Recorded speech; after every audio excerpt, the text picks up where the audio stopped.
Alrighty folks, back with a new album review, and today we have for you Fili Bibiano's Fortress. These guys were formed in 2016 in the US, previously just known as Fortress up until 2023. Brought in a new lead singer. Went through a couple of bass players. Fili does guitar and bass on this album, and keyboards. Saw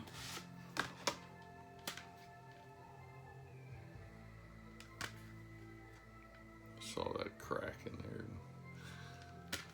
Forgot to do anything about it.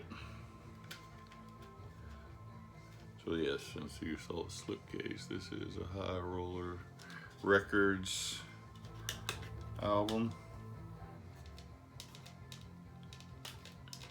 Like I said, they came out and they changed lead singers in 2023. Not a whole lot going on with this booklet. And became Fili Bibiano's Fortress instead of just Fortress, because there are numerous bands named Fortress. This is their second full-length album. Their debut came out in 2021.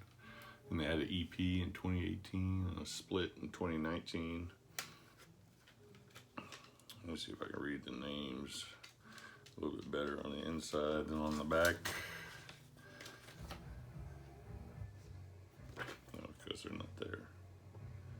Of course, Fili Bibiano, like I said, guitar, bass, keyboards on this album. Juan Aguila is on vocals. And Joey Mancaruso is on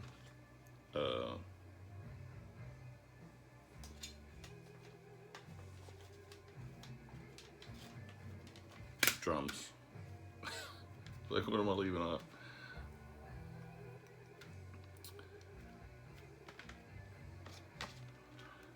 Alrighty.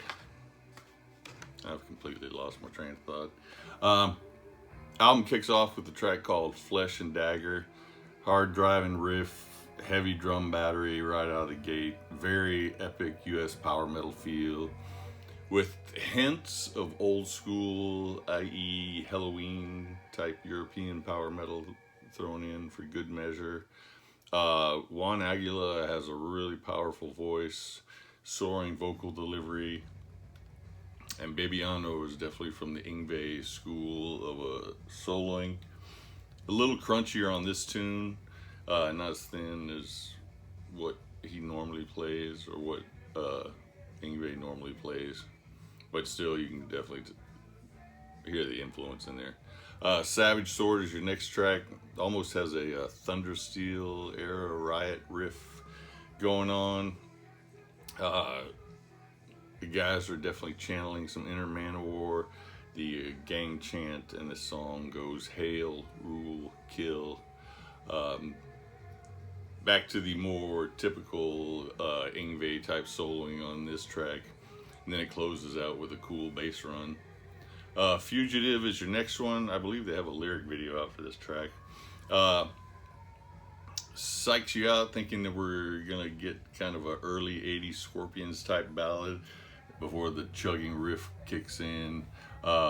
Definite classic 80s US power metal vibe on this track. The vocals and the guitar are both fighting for sonic supremacy. The drummer's going to town on this track as well. And Juan is definitely hitting some glass shattering wails on this number. It closes with a cool guitar piece that kind of echoes back to your intro. Then your next one, Night City, starts off with a heavy Queensryche type riff, but then it psychs you into that, because then you do get the power ballad on this track. Juan channeling a little bit of Dio on this track in his vocals. Another really strong vocal performance, which is, I mean, you could say that about every single song on here. The dude has a really good voice and can really hit some high notes, but he doesn't really have a thin voice. You know, a lot of times those guys that can really hit those glass shattering wails have kind of a thin voice, maybe a nasally voice. He's definitely got a little bit of heft to his voice, also in his lower register. Atmospheric keyboards in the background on this one. It seems like the keyboards waited until like this track to show up, and then they kind of show up in like almost every remaining track on the album. And then from Night City we go to Blackest Night.